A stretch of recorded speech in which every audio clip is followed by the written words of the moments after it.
Yeah. Alright. Because I'm gonna fall asleep. I just have to do that deactivate camera thing real quick. Because whatever changes they made.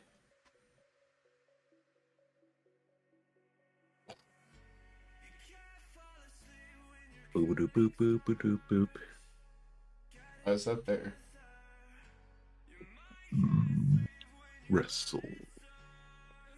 Wrestle.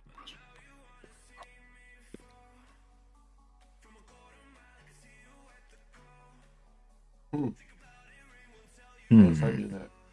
Yeah, that fixed that problem.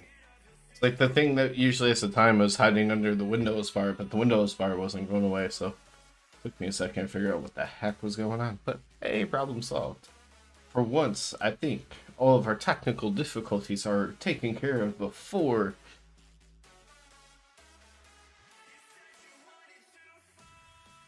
I was gonna say, as he says, not a word. Yeah.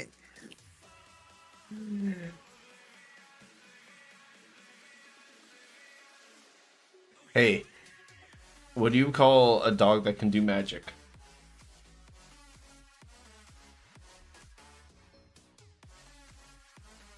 I hate you so much.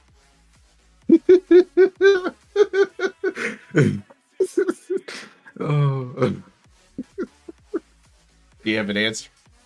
No. A labracadabrador.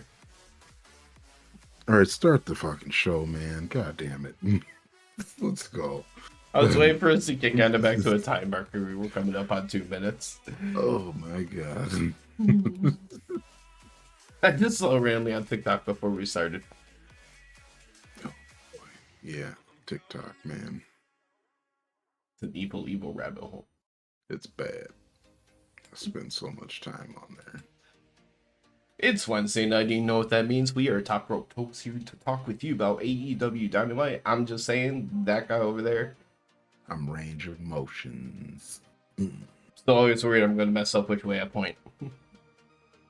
Either way, I'm here.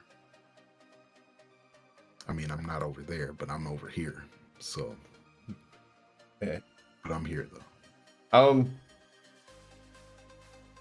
We ain't going nowhere. Just want to go right to the main event. But the downside is I took 0 notes on it. So that means you just got to talk about flips. It was a lot of what the fuck moments between Kenny Omega and El Hijo del Vikingo. Yeah, he almost did it right there. Yeah. But yeah, this match was flips, dog. Flips, and flips. I've seen. So the only bits of Ehil. God damn. All right. Ehil del Vikingo that I've seen have been on TikTok, and it's just him doing stuff that I have never seen before. So I was really hyped for this match today, just because that's all I had of him, and I knew that this was going to be great. The downside is you kind of wish somebody like that wasn't coming in just to kind of do like a spotlight match and then be done. Right. Yeah, we'd love to see that again.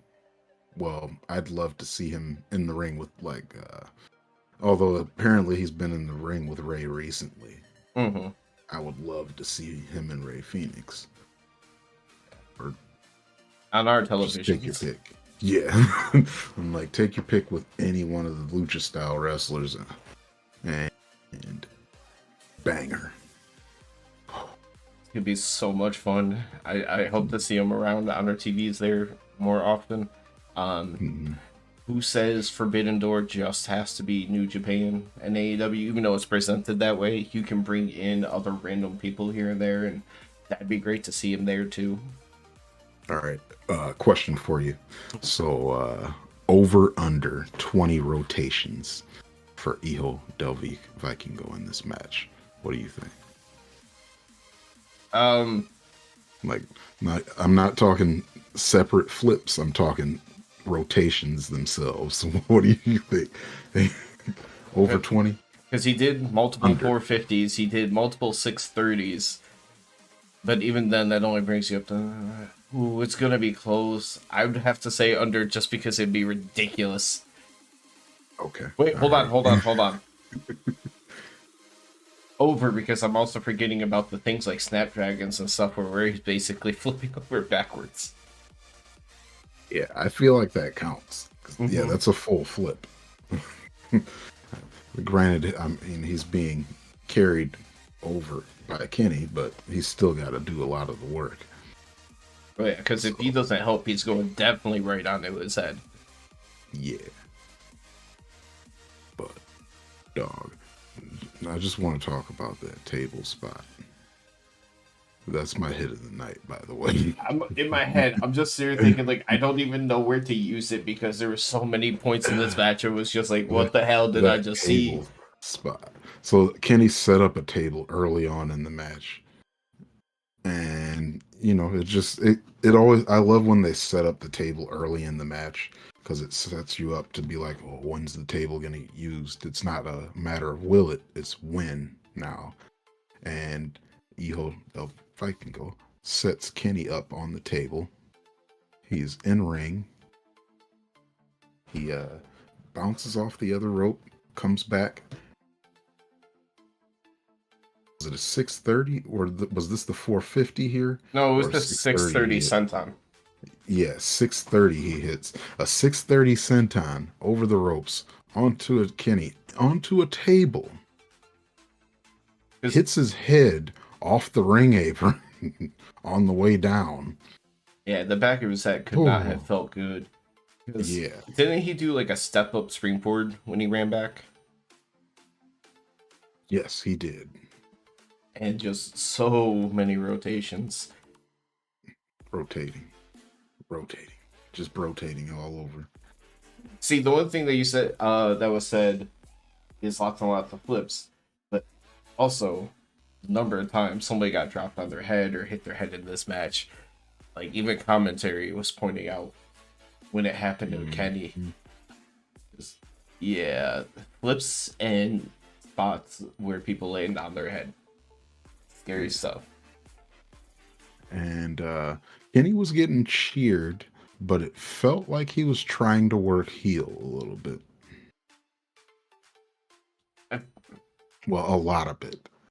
It's weird because a lot of time when you have such a size differential and you take advantage of it, using size difference is often portrayed as a heelish type tactic. Like you're the big, powerful bully.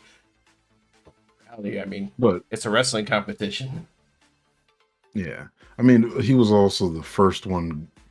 You know, it wasn't a no DQ match, and he's going for tables and things. You know, that's heel stuff.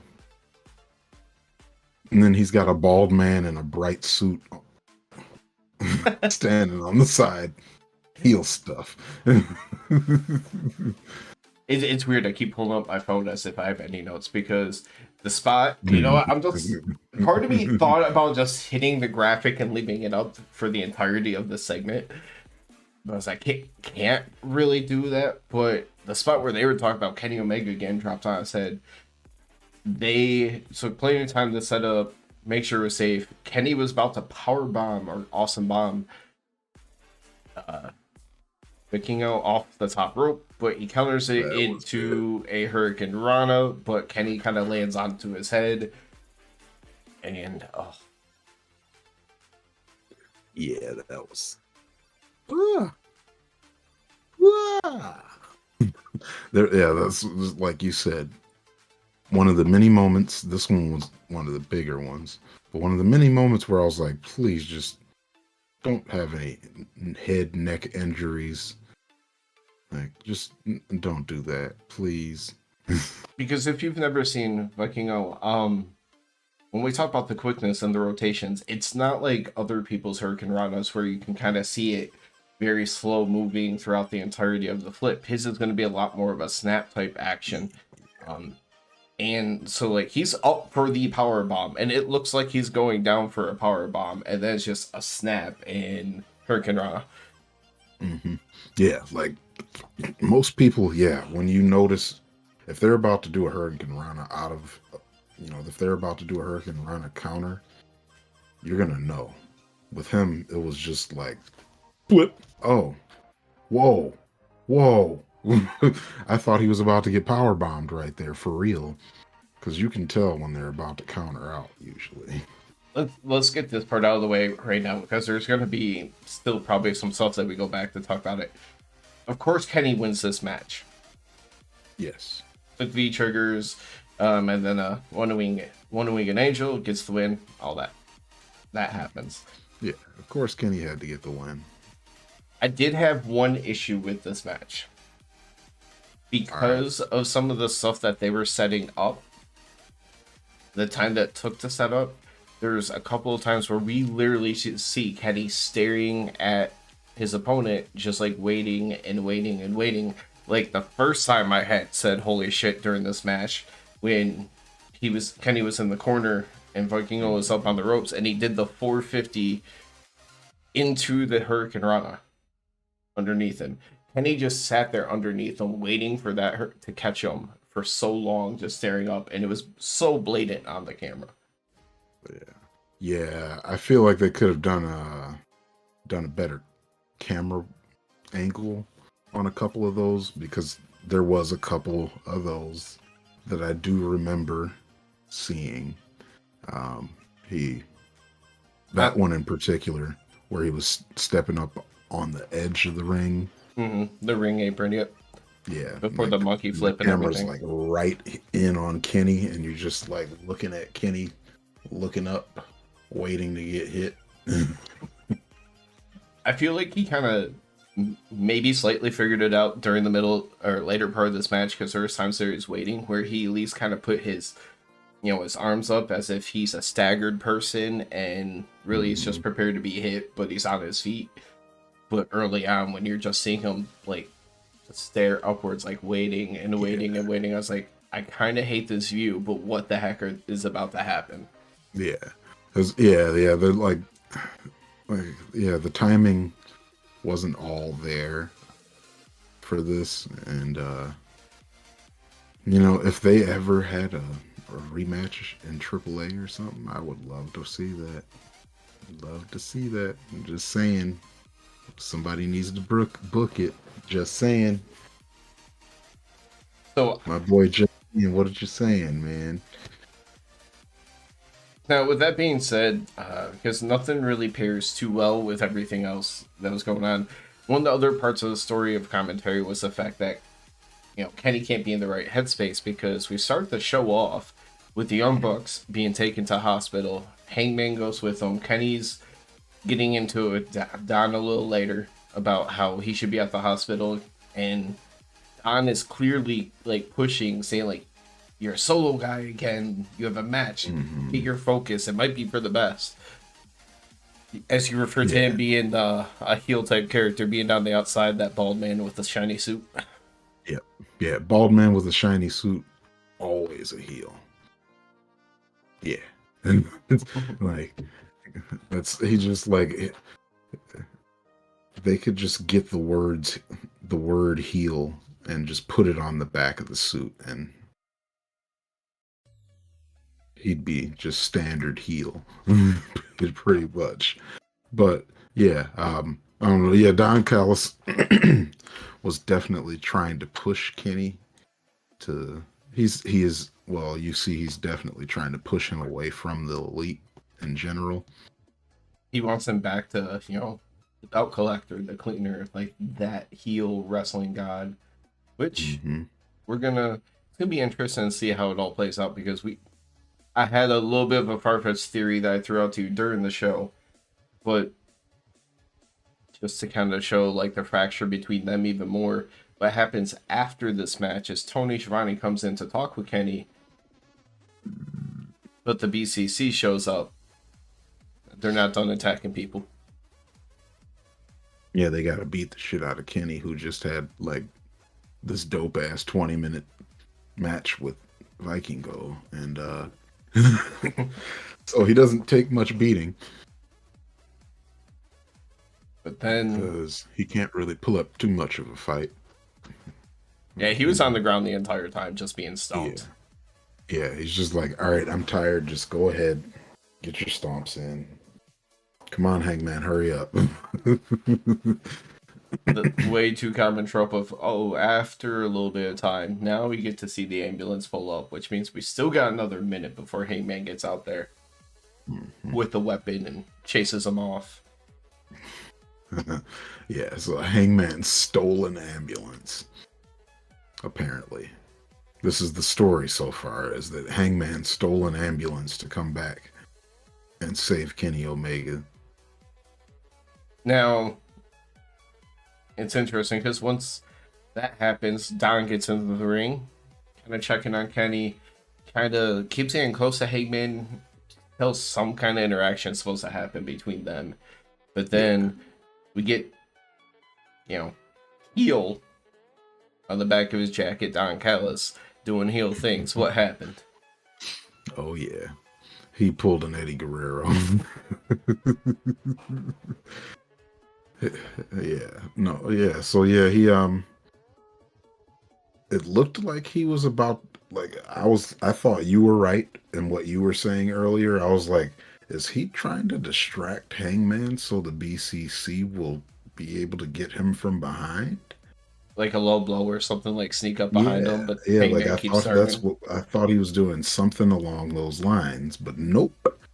Yeah. He pulls the old trickaroo on him. He just flops on the ground next to him, and then of course Kenny's stirring back around, and he's like, well, what the hell did you do? And of course Don's like, oh, he fucked me up, man. He did it. It was Hangman, not the other three guys that were just stomping you out. Right? So, since you kind of brought it back up to it, I might as well just throw it out there. With Danielson gone and not being really involved when BCC is turning heel, they're at 3 people. Don is constantly recruiting Takeshita, who would fit very well with BCC, or could. Yeah, he could. And he's healed. Now, Young Bucks, the Elite, all that, they spent so much time as heel. Is it going to become a 4-on-4 with the 4 of the Elite versus maybe Takeshi, like Don Callis turning heel? So when you mentioned, setting something up, I was sitting there wondering too. I was like, am I going to be right? Is he about to I kick thought that Hangman in the dick? Yeah, I was like, is he really? Like, you've been pretty good with the predictions lately. I was like, did he get another one here? No, okay, good. But yeah, so Don wants Kenny to go solo. I think he's going to get his way. He's going to go solo, but I think eventually there's still going to be a fracture there because I don't think he's going to leave the Elite. He's just going to go back to solo wrestling. Yeah. I don't know. I'd be down because I have, during the time that I've been rewatching wrestling, I haven't gotten to see Kenny's title runs other than as a trios champion. And he's good, but he ain't this Kenny Omega that everybody talks about. So I should say, just to kind of throw it out there, to put a timestamp on it for people, your real reintroduction back to it was Kenny's last night as champion, Hangman's first night as champion. Yep. When that happened, and then it was kind of getting into it in the months after to kind of get in the full swing of it. So yeah, right. Kenny was gone most of the time that you've been watching wrestling. Yeah, so for everyone else, yeah, that's my history of Kenny Omega. I know, I've seen the Okada matches, so I've seen a lot of his New Japan stuff from YouTube and other places, Reddit and all that. And goddamn, yeah, I know.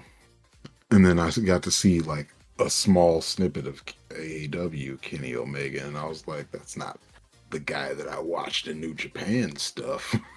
But I gotta also remember that I was watching his best matches. from New Japan, not just any match. Hey, you did kind of get to see one because you have seen him face Will Ospreay. I did see that. Uh, That was hype. which that is rumored to And possibly be the Forbidden Door match, which I would New think would make Japan, sense Kenny for Omega is better. Will Ospreay to go over Kenny, so that way you split that series. Oh yeah. Um, Oh yeah. That would be hype. have you seen the tag team match Yep. between the Young Bucks, Kenny, and Hangman? No. Okay. Never seen. I kind of want you to, but at the same time, I think you need to know like the whole. It's such a big part of the Hangman story because that's when they were champions together. They had their falling apart. It led to the whole story of Kenny versus Hangman, or Hangman going after Kenny for the title. I know what I'll do. I'll find a YouTube of Hangman's story and watch it up until that match, and then find the match and watch the match. So I And realize that way I at least get like a good recap until that point. because if you ever seen the stuff about Drunken Hangman, like when he would have like little stuff in his little nameplate and everything, Word. that all kind of started like when they were champs and he was falling out of the elite kind of situation. Okay. But there's something I realized at the end of tonight's show. Outside of a few stories like CM Punk, MJF, some of AEW's best work in terms of multiple parts tend to be when Hangman is involved in a story. Like his original first couple years and right now. This is by far the best story type thing they've had running for a little bit now. Like, I was excited for this episode. I'm already excited for next week's episode. They're doing some stuff right now, and thank you. This honestly has to be the best thing since CM Punk and MJF, right? Yeah. Because I can't think of anything in between that was as good. No, nothing else has had me saying, man, I gotta watch Dynamite next week like this does right now. You even watched BTE this week. I do not watch BTE. I haven't watched Nothing in a while, against the and I had to. But it's not for me. But I definitely watched this one. It'd been a while, but I had to watch this one. And that ending, that only reinforced. Oh, jeez.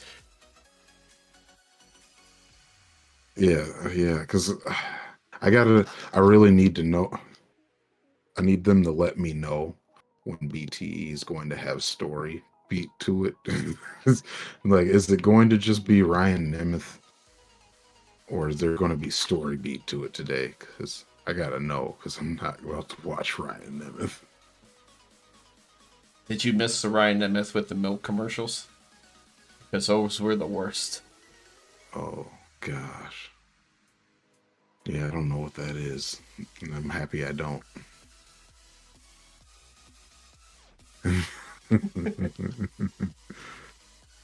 The Hollywood hunk. Good God. Yeah, BT is silly as fuck. But it's alright. That's where Dark Order was really, really fun when they were bigger and they had a whole lot of stuff, but now it's so much smaller. I like Dark Order on there. You missed when Anna was here, though. Oh, she was probably funny. She always beat the shit out of Stu. Okay. Stu probably deserved it. I don't know what he did, but he probably did. Did she choke him? At some point, probably. Say, as much as she's obsessed with, well, she was obsessed with choking people for a second there, I feel like she had to choke him at least one time. For better or worse, I guess better. We haven't seen those two on TV in a while together. Yeah, I mean, we saw Stu on TV today. Oh, I meant Ty and Andrew J. Oh yeah, that's true. But we did see Stu on TV today. I feel like we can segue into talking about Mox versus Stu I just need a good cut real point. quick. Um, Continuing need the a good butt point. had it do. Continuing Continuing. the Come on, BC's, Shivani.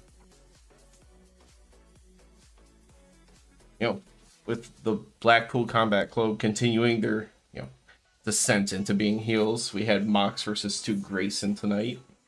I was gonna be surprised because I walked away from it during this match, even though I knew a commercial break was coming, and I was gonna be surprised. I kind of expected a comeback and the match already be over. Oh yeah, nope. You came back during the middle of the commercial break because they just went to commercial a little bit before you got back. I was like, he's gonna come back like in the middle of this commercial. I know it. Yeah, And that's then fine. he's gonna be like, what the hell? I thought Mox's intro was gonna be the commercial. Well, here's to hoping. Now, they look Grayson get a good amount in. Yeah, he had a few things. These last couple of weeks have really shown Stu off. Yeah, because before I didn't get to see much of him because when he was in the ring, it was very infrequently, and it was probably not on TV. And with the other 7 members of the Dark Order in the match, you don't get to see what he can do. But we kind of talked about this. This is all going in effort to kind of try to build up another trio spot with the Dark Order and make them look good. Because Uno had his match with Mox that nobody should forget anytime soon. I'm not gonna forget watching that blood spurt out of his mask. It was like a graphic novel or something. Oh. But Grayson was able to get a 450 splash. Mox was able to kick out. He was about to go for what they call the Nightfall Backbreaker, which I don't know what it is. Me either. But I just knew that's what it was because they told us. Exactly. That's Thank you, Excalibur, for letting us know what was about to happen because I thought he was doing the torture rack. Yep, had to get him up into that. Had to get him up into that Lex Luger. But he rolls it over and counters into a bulldog and then eventually transitions to a rear choke. But Stu escapes. In the end, Mox has to go up and hit an Avalanche Death Rider for the win. That was pretty tight, actually. That Avalanche Death Rider. It was until if there wasn't Kenny Omega versus Vikingo, that would have been my hit of the night. So hell yeah, Mox, hell yeah. I did want to point out I liked when Stu did that little flip out of the paradigm shift earlier in the match. That was really like a weird, cool kind of counter out. I like that. You'd think it would kind of make sense just because it's like, hey, usually in those positions you roll with the body weight. Yeah. Yeah, like sense. So I liked it. It looked natural. Now, of course, there's only going to be certain people on the roster that can counter that maneuver that way. People that can do flips and stuff. Which is a lot of the roster. I would say a lot of the roster can flip. We gotta flip us. Now, it was smart though, because right after you had Uno, Silver, Reynolds all at ringside, right? Mm-hmm. They immediately slide in the ring to kind of cover up Stu, so that way, with Mox always holding in the chokes and attacking again. Yeah, you get no attack. Mox doesn't get to hold on to the choke forever. They looked real upset about not getting to do heel stuff, and that was probably why they did more heel stuff later on in the night. I mean, way to go, Dark Order. Now, I will say, because there was a little bit of commentary here, and this is what had me wondering, like the conspiracy theory that I had with Don. Mhm. They kept saying alleged. They're like, oh, they didn't get to, be more violent, and then the commentary's like, oh, that's because allegedly they might have been, they already got their fun in with Oh attacking the yeah, elite. And that's what kind of started like my whole conspiracy. Like, the way that they're phrasing this yeah, but they didn't get their fun in on screen. makes it sound like there might be a twist to this story. But later on in the night, Stu Grayson, not even in the trainer's room, he's just like in a hallway with the storage units and everything, sitting out there with like the doctor getting his shoulder checked out. Yeah, I like this.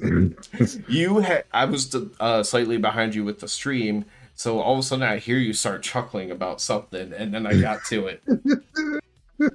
Yeah, 'cause that was pretty great. They're just like doing the fakest check to make sure that his arm isn't broken. They're like, does this feel okay? Does this feel okay? They're just like grabbing his arm in different spots. and then and then you just see a big like pale white hand just come up and clamp him on the shoulder. while the trainer is asking, do you feel that? And the hand doesn't move. And you're like, oh, that's not the trainer's hand. And they pan over to Mox standing next to him. It's like a little comedy with our heel antics here. All right. I like it. They start to like starts choking him again and slams his head into the case and all this other stuff. But he says something, and I forgot what it was. Like, it's a tough business or something like that to him. I can't remember what he said to him. He said stuff. So apparently they're just Things. gonna beat up people all over the place now. That's what they do. The BCC. Their their hoodies today looked like high school wrestling team Really hoodies. did. Is that Yeah, Blackpool with a little bit of an arch up top and then wrestling underneath it with an arch. In the yeah. But not even arch to make a circle, but they were arched in a way where it was kind of like, are you a football team? Because a football would shape perfectly in there. It was shaped like a football. I don't know, but yeah, it just immediately made me think of something that I probably would have had in high school that I don't still own anymore. I hate to say it though, our high school hoodies probably look better than those. Yeah, yeah, they probably did. Oh, I know once I got to college, I had one that I loved from college. mm, That was sweet, but yeah, it was basic as hell, and they were just black with like white letters with like a red trim. yep, yep. It was very high school sports team. Their logo, I don't like. Nothing about their aesthetics, anything they've ever done with that has ever looked good to me. But Mhm. they also haven't put a whole lot of effort into doing stuff for them. So yeah, their gear, whatever. It's all about the fact that they are the Blackpool Combat Club, and now they're heels, so they actually make sense. Because before they were like, yeah, we're violent, we're tough, but we're baby faces. I want them to Like, no, somehow. be heels. I want one of the faces or somebody to mock them and just start like using Fight Club quotes or something like that against them.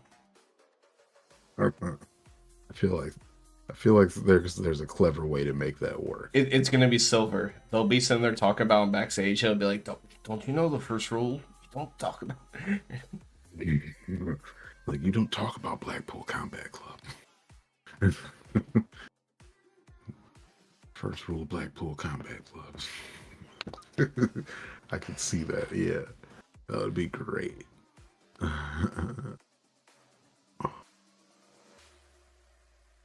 Damn. All right, where do we go from here now? Because I don't even have it. I don't know because there wasn't even. You know what? I know how we'll end. We'll end with the the what should have been the main event. Dog. Actually, As after it should. seeing the main event, do you still think it should have been the main event?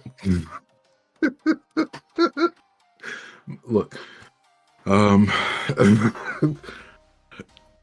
Yes. yeah, it's still the main event. Fuck it. I'm not turning back on this. Stokely is the best wrestler on the AEW roster.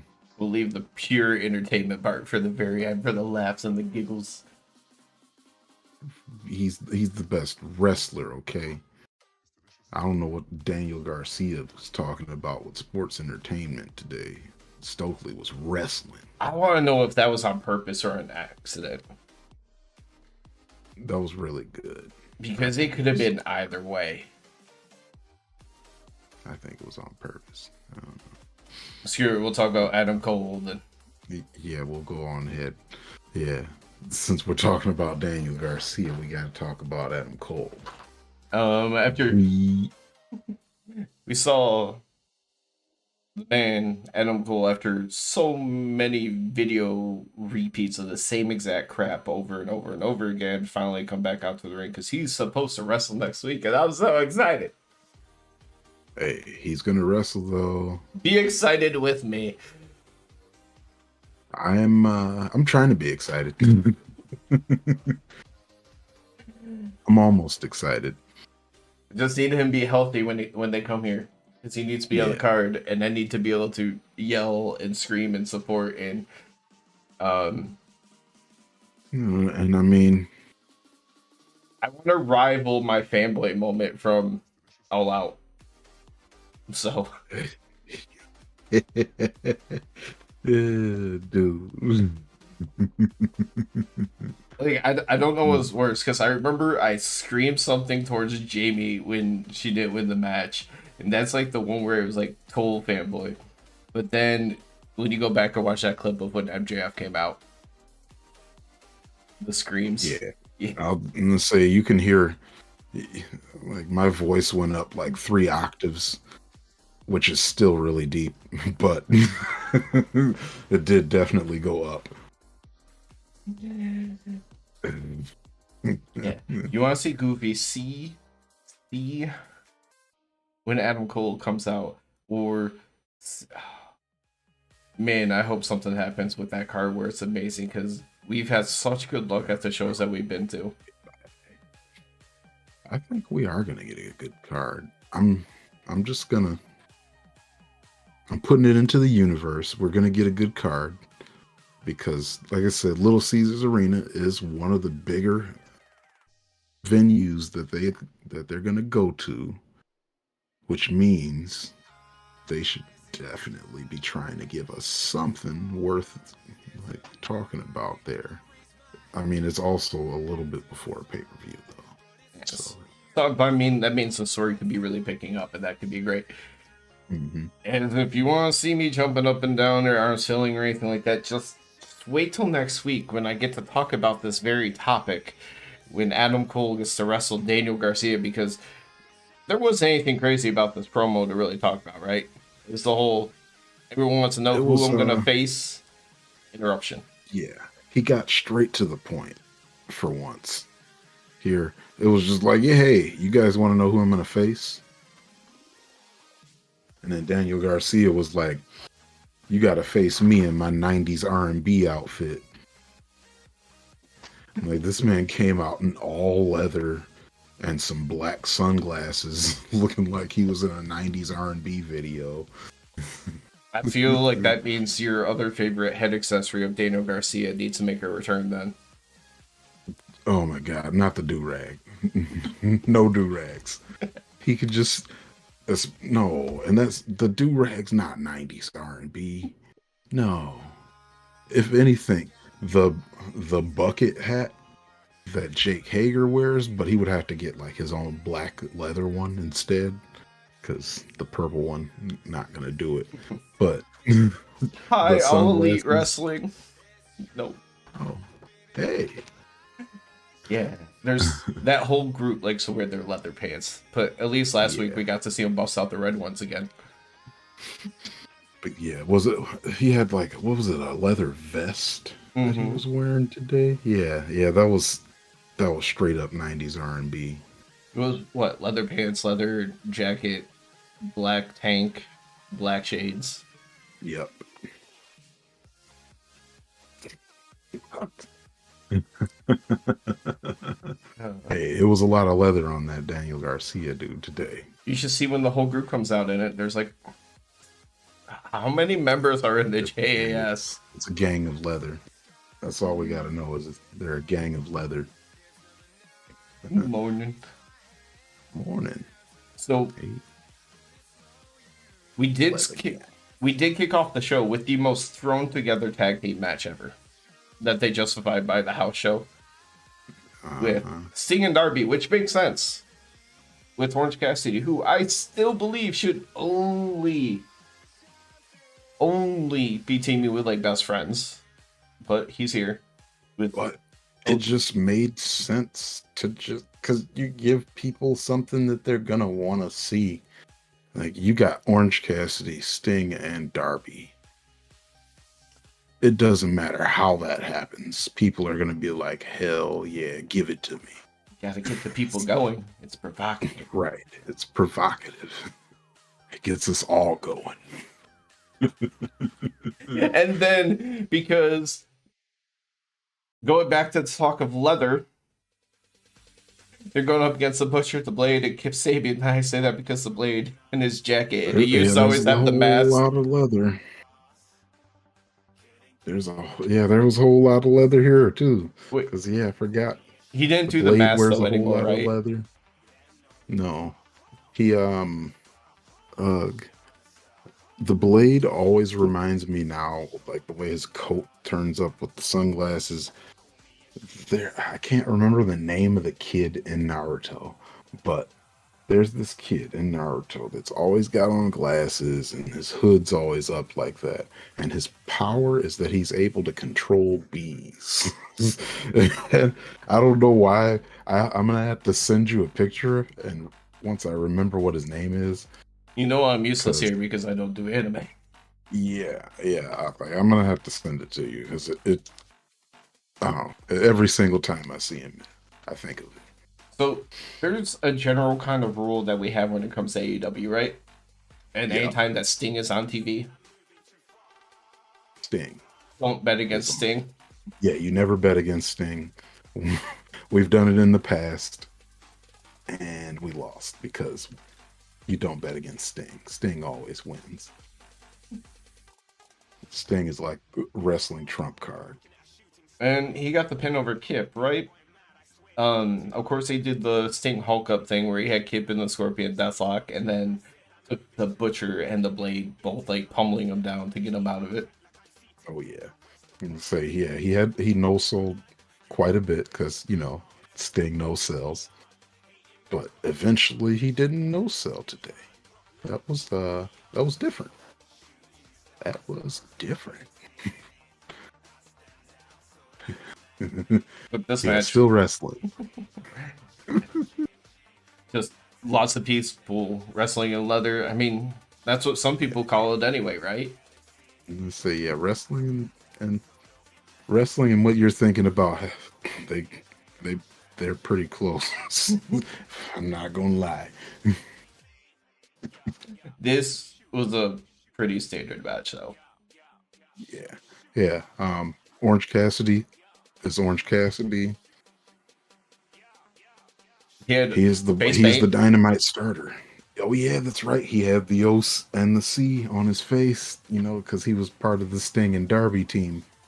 The the father son, one of the father son teams. The two grown men going through a goth phase. Two grown men and they going through a guy phase. Like you are so lucky you're Sting because that probably would have buried anybody else. It's That was pretty good. still my That favorite was one that pretty they've damn done. good. Oh man. Oh. Um. There's another tag team match between Top Flight and the Guns for the tag team championships. Oh. Um, so in my notes, the smallest little typo is great. So I put an O in top flight, so it says top flight. And I don't know why, but it cracks me up. So top flight versus the guns. Uh, so I really didn't have a whole lot on this one because we talked about it before. Well, the match even happened and through the early part of this match, there wasn't any team here that really felt like they were going to be a great wrestling match. Yeah, yeah. It definitely felt like they were setting up for something after the match, the whole match. Top Flight didn't. I didn't get to see Dante do a whole lot of Dante stuff. My one thing was when he did his like slingshot thing. Off the bottom rope over the person. Yeah, no. So when he did, he jumped from one side of the top rope to the other side, then jumps back over, springboards, and then he does a moonsault, or not a moonsault, but he does a moonsault. Coffin drops in the middle of a moonsault. Trust fall. He trust falls in the middle of this moonsault, and I'm like, Dante gets so much hang time that he now has time to just be like, what am I gonna do in midair? Like, because he's evolved. Like I've seen him dab a couple times. And I'm like, okay, yeah, he's dabbed. I've seen him do the Father, Son, Holy Ghost thing once. And I'm like, what is he gonna do next? It's pretty great. So, of course, we've talked about this. The Guns aren't losing the titles right now. They end Oh, up getting the win, but you are right. This match was solely to set up things down the road, but it wasn't just to set up things down the road for the champs, which we yeah, can get to that in a moment, but you did get to yeah, see Dante fly another time because at one point the Kingdom comes out, they're attacking Darius on the outside of the ring. And Dante just flew over the top to take out both those guys in their shiny purple outfits. yeah. Those assholes, man. Those assholes. So now So they you have something with Top Flight in the Kingdom, which I wouldn't be surprised if that ends up that's being involved in the Ring of Honor tag team title picture. because oh yeah, that's because I keep forgetting about the Reach for the Sky boy.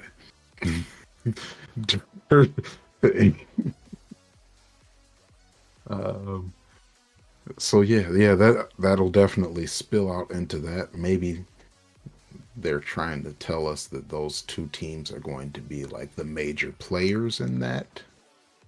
I could see Darius and Dante being It would work for Ring them. of Honor tag champs. I could see that. I That think would they be would have to cool. lose and then you'd have to have them chase. But I think that's where Maybe the so. story's at. But that little distraction allowed, once Dante gets back in the ring, the Guns hit him with the 310 to Yuma for the win. But we'll say the Ass Boys chants. So loud, so strong still. It's the only appeal that they have to me at this point. I don't hate them, I don't like them, but I do enjoy 10,000 people chanting Ass Boys at two guys. Yeah. Um, that's that's my problem with the guns. I w- I don't know. I don't feel a particular way about them. And if you're a champion, I need to feel a particular way about you. I either need to hate you or I need to be like, all right. And that's But what. then I'm like, why? So I think part of that is the fact of whatever happens next is setting up for possibly to get them a whole lot more heat so people do hate them because who came out after the match? Oh, FT Dad. Yeah, Team Dad wrestlers came on down. and that was they didn't really have to say much, just because the points that they made here. It was AEW is telling some stories right now. That's all I gotta say. AEW is telling some motherfucking stories, bro. But I mean, the extent of it was they wanted a tag team title shot. Austin kept yelling, "No, there's nothing you can ever offer up to make us want to fight you again." And they keep suggesting things like, "We won't tag anymore. We won't do this." They keep saying no until they get to the point where they say they will quit AEW. But we already know their contracts are ending, or the old contracts are up in April. So everything's lining up. I mean, I feel like that's going to be that's part of the work here. Is like, well, their contracts are up, and if they lose to the Guns, that's it. This is good storytelling. At least I hope it's just good storytelling, and they're not actually like, yeah, we're leaving, so we'll just go ahead and take this loss to the Guns before we leave. Because you would hope that they would leave the door open for them to be able to come back. And them saying they quit and they would never wrestle in AEW again, to bring them back like 6 months later, a year later, seems kind of silly. Right. Right. Like, I wouldn't bring them back that fast. They'd have to be gone for a while. You'd have to hope, like, oh, you'll come back to us after you do WWE for like 3 years. Yeah. Yeah. Like, it would have to be an extended time. So that's why I say it's do or die for them. Either they win this match or they are actually leaving AEW. Yeah. Now when's the match going to be is the question. When's that next big Dynamite? No. I feel like they... It's okay. Double or Nothing is a long time away. Yeah, Gosh. about 2 months exactly. Pretty much. Yeah, Double or Nothing is 2 months away. But they could also use this as as one of their major matches going into Double or Nothing, and be like, hey, at least you know you got this on the card. Like, could possibly be FTR's last match in AEW. But the thing is, 2 months, and how do you stall that out for 2 months without everyone getting boring? Because we already complain when you recap the same stuff for like 3 weeks in a row. Yeah. I don't know. And then I don't know. And then I'm also tired of the, oh, you gotta run the gauntlet before you face me. Like, come on, man. Come up with something else. I don't know. That being But said, I feel like it's smart to push it out. I'll take a moment. No, there is no regrets of ever telling you about this. No, I do not recognize that as a wrestling move, and I don't really know what else I told that. I'm trying to respond, but of course we got to keep certain things for the cut-ups and everything together. Hey, well, they identify as a tree, and it's Wednesday, so you know what that means. I don't. You got some hard wood? I don't know. Wednesdays and trees, I don't know. I like trees every day.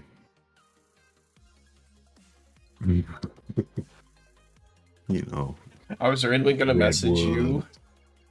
Oaks. Something about animals? Birch. Just to be I like, love trees.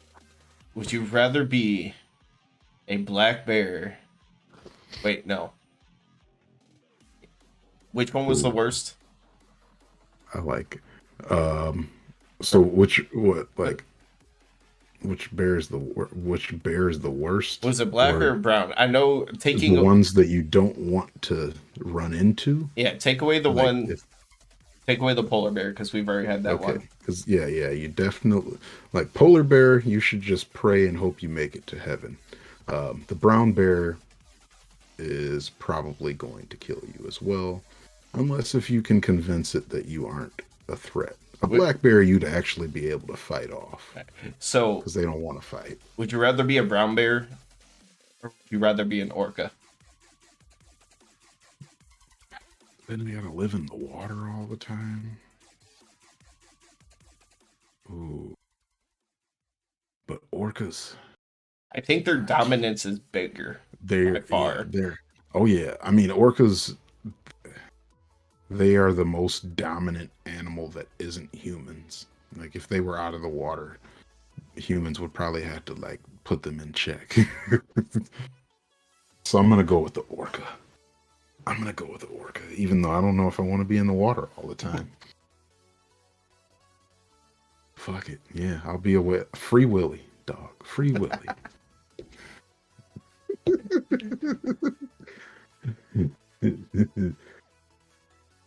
So, see, yeah, you know what I'm talking about, Azaris.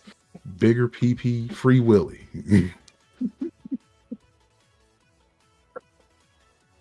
I hope I pronounced that right. I just go with as. Yeah. Although I'm pretty sure how you said it is how I've heard her, because I don't even hear her really refer to herself in third person. But the few times I have, it sounded like that. Mm-hmm. Yeah. I don't know. Yeah, just put me. I did watch, because I've been on a kick of certain animal like videos and TikToks, and that was one of them. They were talking about whales, orcas slapping stingrays for fun. Yeah. Oh yeah. Orcas. Orcas are dicks. But there was a video I saw that was about how cats are bosses, and it shows like cats just like walking up and like slapping a croc or a gator on the mouth, like giving no fucks.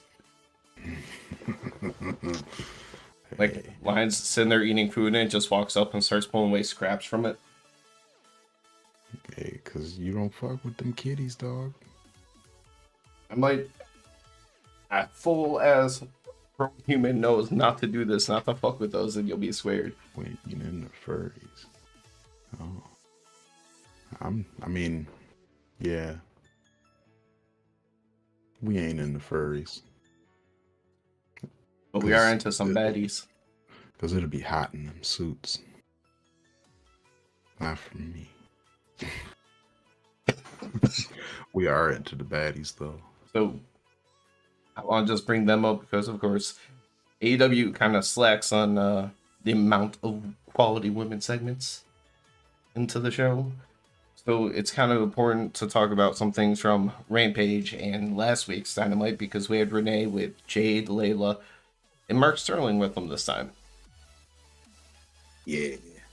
Yeah, Mark Sterling's back. Love it.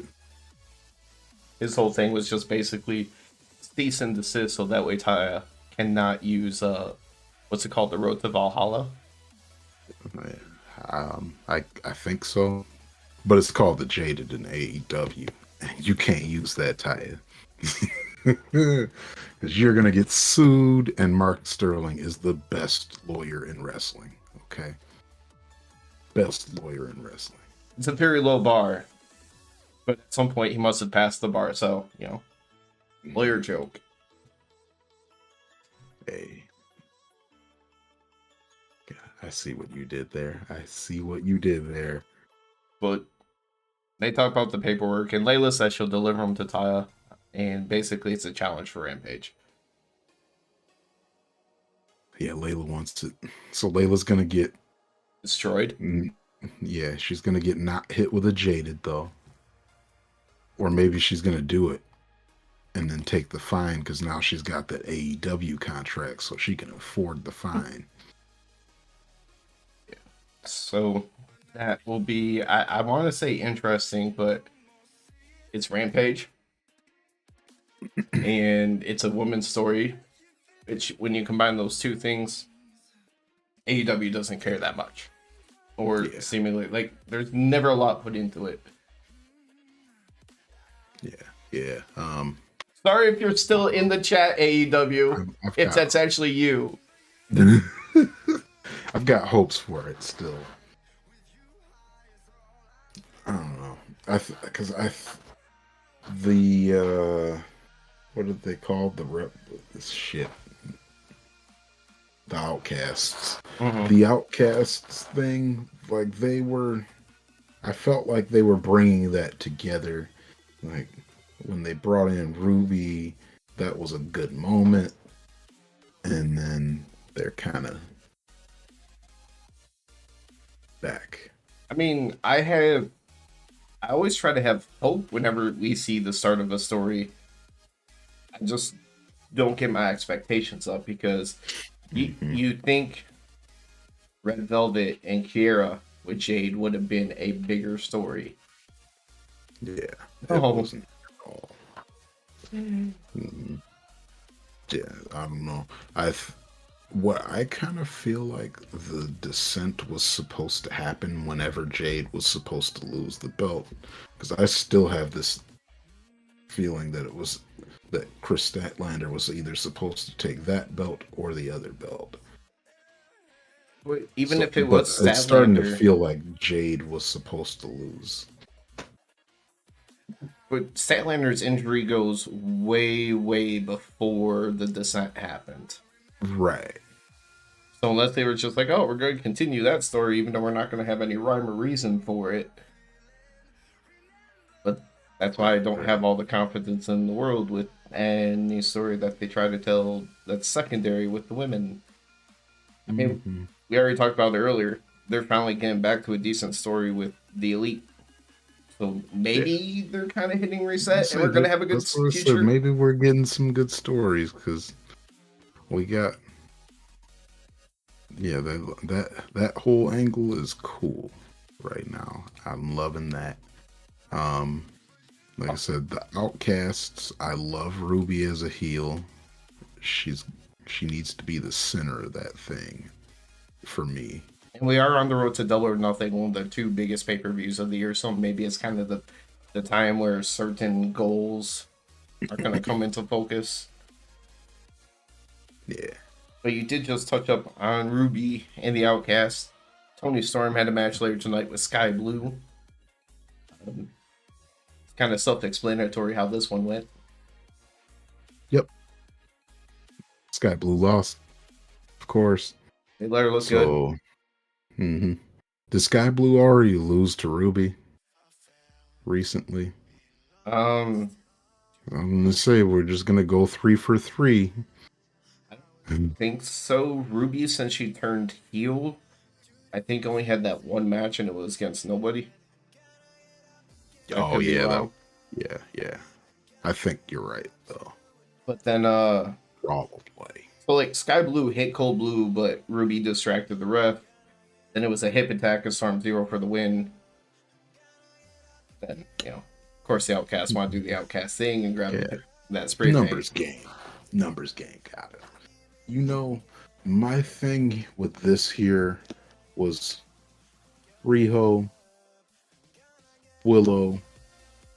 You know what the outcasts are about at this point. Why Accompanied her didn't to you the come out ring. and have why didn't you accompany her to the ring? Like why do we have to have this moment where they save her after the bell? Because you guys already know what's about to go down. Like Or, at this point, I feel like you're just being bad friends for letting it happen. Like or you could have made sure that it didn't even start. another one that we talked about during the actual show is they should have already been diving more directly into Ruby and Willow. They Yeah, kind of touched on it briefly. yeah, they should have went straight into that. Because give Willow a story. Like, Give Willow everything. I don't give Willow all the belts in AEW right now. Okay. so at the very latest, I feel like tonight should have directly set up a match between the two of them.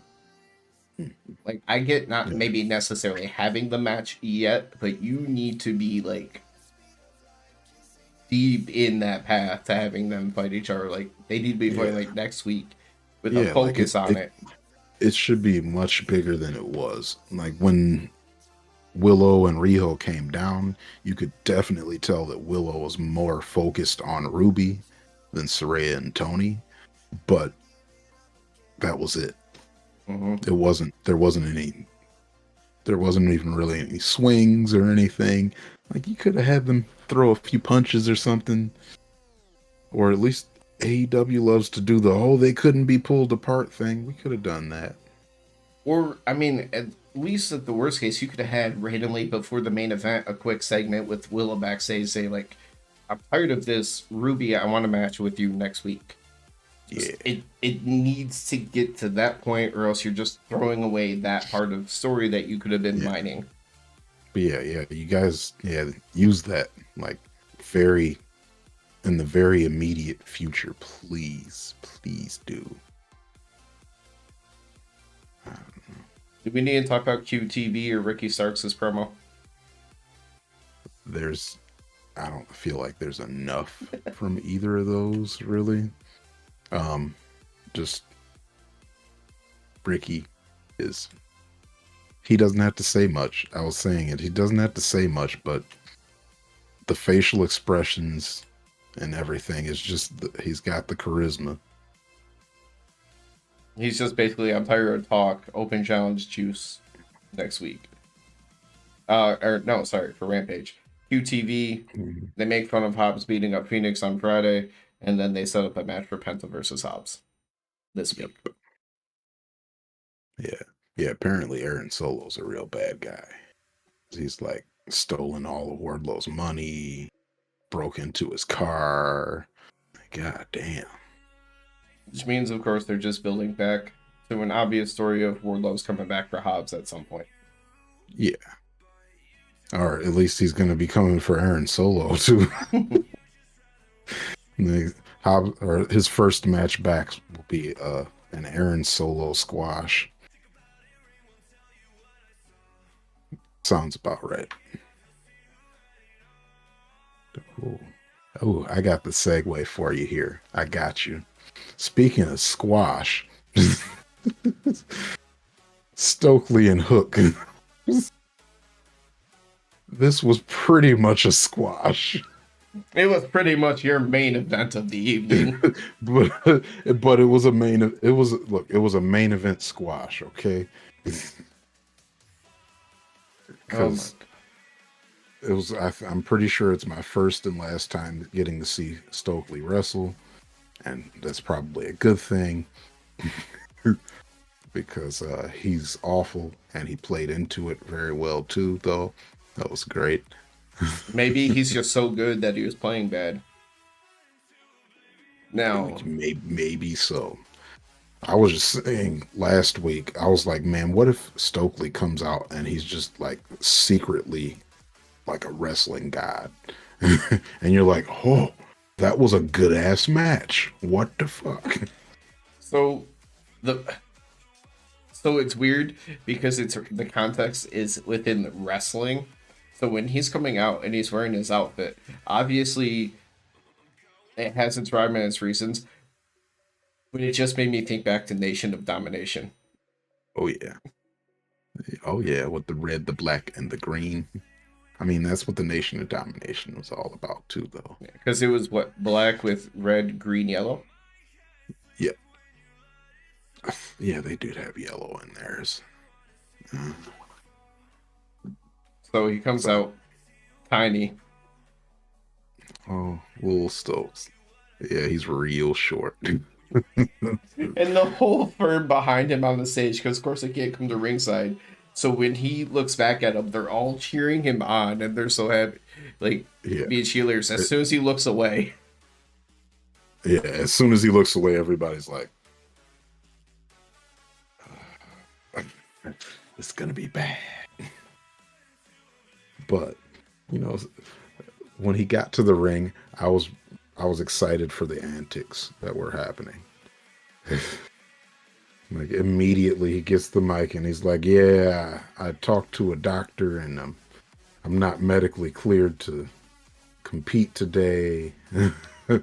And so I'm sorry this match can't happen, and I'm also retiring. He goes to give Justin Roberts a doctor's note, and he hands him this piece of paper. The camera hands zooms him in. a receipt from a store that just says he's sick. Roberts gets on the mic. He's like, "This is just a receipt where you wrote I'm sick. And it's a receipt from Wingstop." They Of tear it course, up. it's from Wingstop. Oh, Stokely. That man has to be on TV all the time. Ugh, it's so good. Yeah, so yeah, they end up making him wrestle still, to He, his dismay. he tries to run away initially, like hops over the barricades into the ground, and Hook chases him down. Taz is like, he's spent all this time playing lacrosse. He chases people down for fun. You're not getting away from him. Drags him back over, just like Plus, you're a foot shorter. It's he's just like not in that ragdolling kind of him shape. over Yeah. like the top of the barricade back to the ringside, and then Stokely goes to do a running attack on Hook. Oh, that was so bad. he runs at him, leg in the air, and then he just like he like gets stuck in the air trying to kick Hook, and Hook just picks him up. He's like, all right, I don't know what's happening here. It was like a I'm gonna Satnam just Singh throw you type on the moment. ground. Right. He just But Stokely did, he took a few suplexes on the ground outside. I'm like, hell yeah, Stokely. He took some bumps today.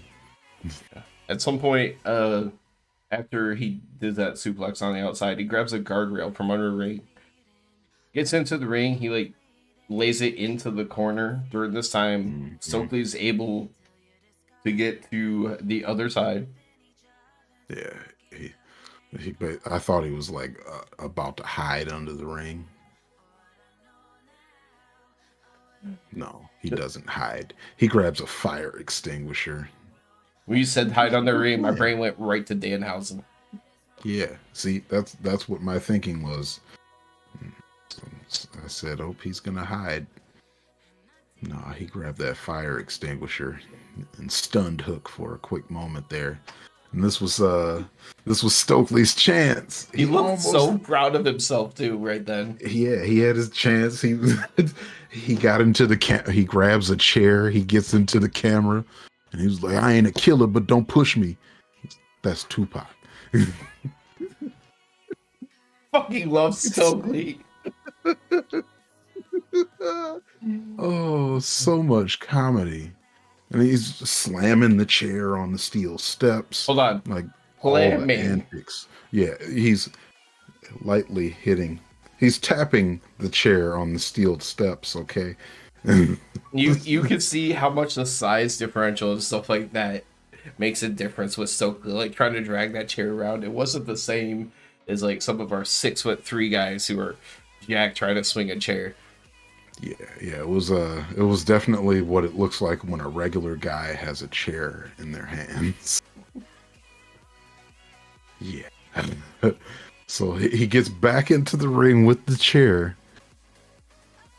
He's about to go for Hook, and Hook just grabs the chair out of his hands. Like, hardly any effort. He's just like, give me the chair.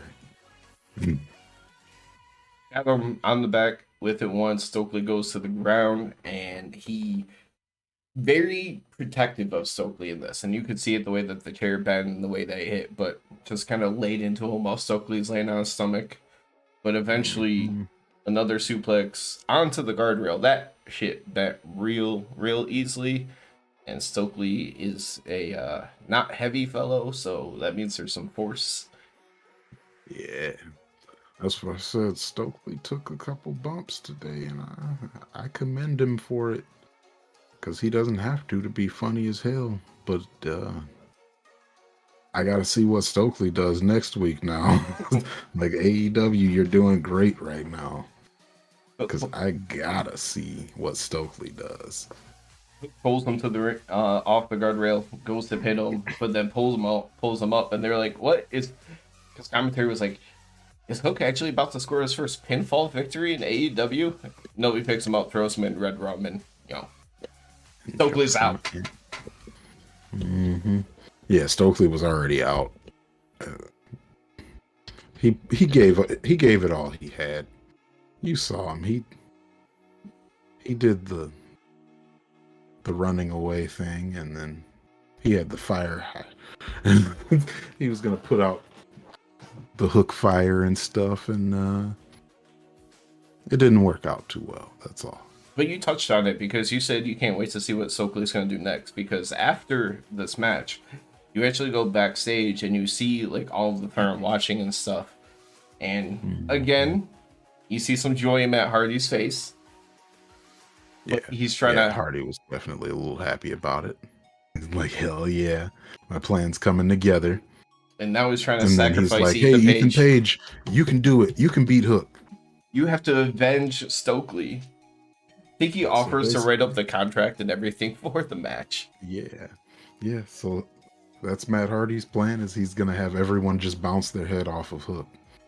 He's like, yeah, everybody just lose to Hook, and then the firm will not need their contracts anymore or something. I don't know what his plan is here.